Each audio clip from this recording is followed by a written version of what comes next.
Hello. I want to say it was very kind of you to the organization, to Hugo, to Bjorn, to give me this opportunity to talk about our new project, Baby Learn. It took many years to have it working, but it's brand new.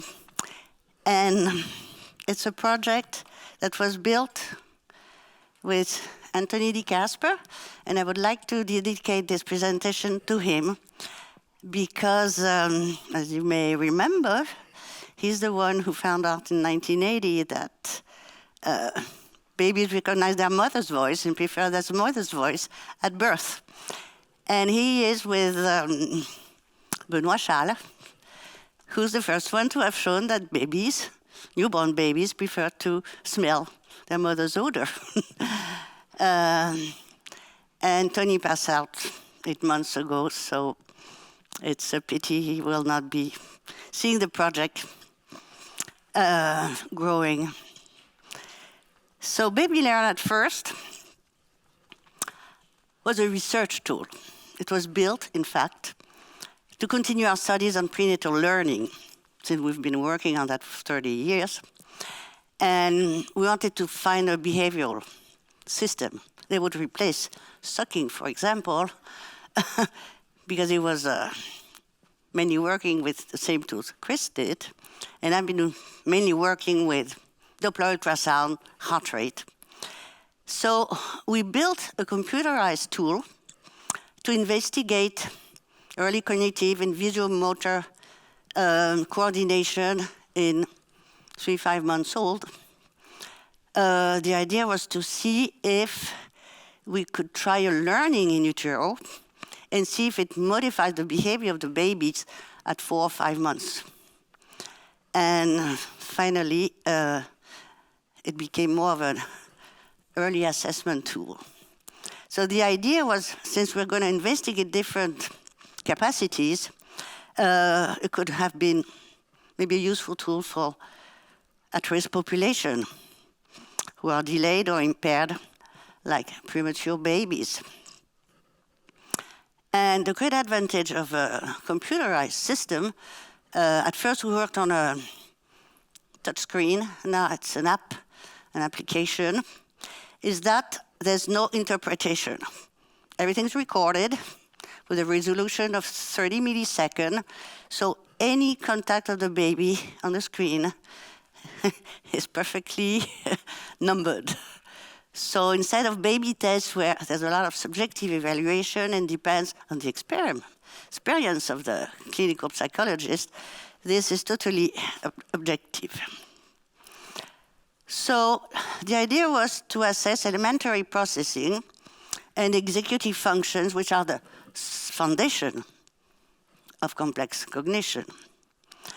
So like visual spatial perception, operant associative learning, and basic executive function, attention, selective and working memory, visual manual coordination, goal-directed behavior, anticipation, inhibition.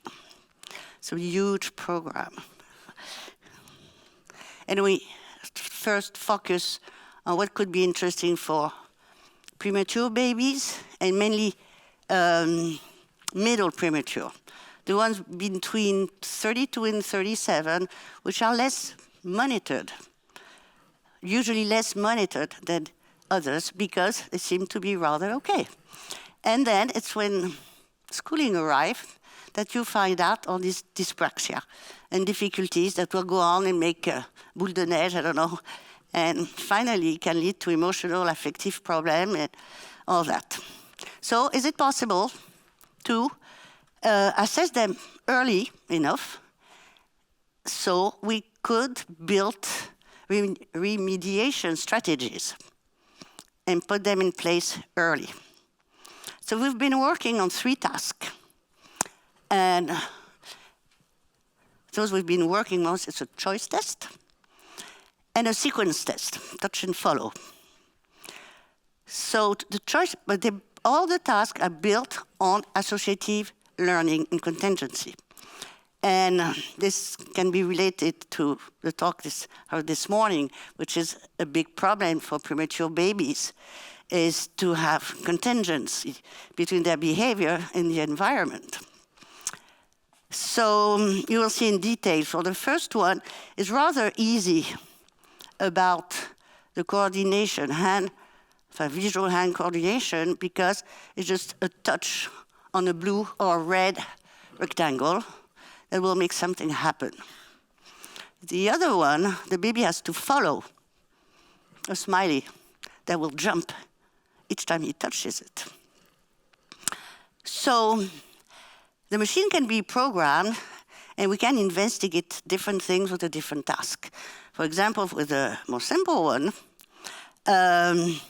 we can assess several sensory and cognitive processes like visual, auditory discrimination, synchrony, bimodal perception, temporal information processing, which could be very interesting for at risk for autism syndrome. And we know, and it was mentioned, that there's about 20% premature baby that is at risk for autism. And also short and long-term memory. The second one that you will see is, we call it level 2, because it needs a much better coordination, visual manual coordination, to succeed. And we estimate that we can study passive and active contingent learning, motor inhibition, anticipation, and also, that's a third task, a hidden element, and see object permanence. Well, we'll see. Alors, this is an example with the choice test. So there's two rectangles, one only is an active zone. So it's going to be very slow at the beginning. That's when he is first on the screen. So he's going to lift his hand, but you don't see it very much. Bravo, bébé! So a smiley appeared. He just touches it very softly. Bravo, bébé!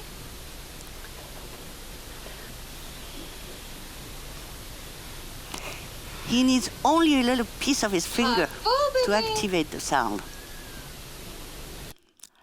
Okay, this is after 2 minutes. Now we're going to see it after 2 minutes. Bravo, bébé! Bravo, bébé! Bravo, bébé! Bravo, bébé! Bravo, bébé! Bravo, bébé! Bravo, bébé! Bravo, bébé! Bravo, bébé! Just touches the thing happens. Bravo, bébé! It's so fast. 10 minutes. Oh my God. Okay. Bravo, bébé! So you understand the, the system. What's interesting is that the little baby finally had this gesture. He had to put his boom. He learned that probably it was more efficace. Well, I'm sorry, I have 1 minute. So the other is this other task where the baby has, the smiley appears in one position. Whoops. Up. And it says, bravo, bébé. Up. Bravo, bébé! Up. Allez. Bravo, bébé! And goes back. So he can follow, and then it goes back, which makes it even harder. So I'll take 1 minute more. So just look at the curve. We have 48 babies. The blue, alors, each point is a baby, and they're rank ordered. So you can see the values of the full term in blue, and kids at risk or premature babies are in red. So you can see that there's a big difference between at-risk babies, which are in red, that even on the lower graph, you can see don't even actionate the smiley. And just to give you some number, we can also see the differences in how much they adjust their gesture to the target. This is a preterm infant. This is a full-term infant. They have made about the same amount of contacts on the smiley, on the screen, I mean. But you see that the preterm infant, he's 4 months old corrected age. So they both are 4 months old, if we count in gestational age, same age. Same number of contacts, but you see that the full term do reach the smiley. And the preterm turns around it, but he cannot hit it at the center. And each time you see there's a bigger distance, it's because the smiley is back on the other side, and the baby has to go back to get it. So then he's more adjusted. Okay, so just 1 second more. I'm sorry. Compared to full-term infants, preterm infants were attentive for the same amount of time. So about 2 minutes versus 3 minutes for the full term. They touched the screen at a similar rate. 30 touch minute for one, 50 for the other. But the preterm had 4 times less percentage of contact on the smiley, and they rarely perform 2 or 3 consecutive touches to follow the jump. And in fact, 65% of them never did it. So they use very different position of the hand, I don't have to tell you about, and just a discussion, just to say that the tasks are adapted for the capacity and interest of 3-5 months old babies. And we can build rigorous early developmental norms on this task to be able to compare with different at-risk populations, with the idea, of course, of building targeted remediation programs, such as games, centered on the particular disability of each infant. But we still have to study, and we're doing that on ongoing studies, the long-term predictive validity of our system. But we still know that about 40% of the middle premature baby will have some impairments. So we might be able to find a threshold, a score where over this score it will be okay. But under it, maybe there's a problem, and it would be interesting to find it. So thank you. Thank you.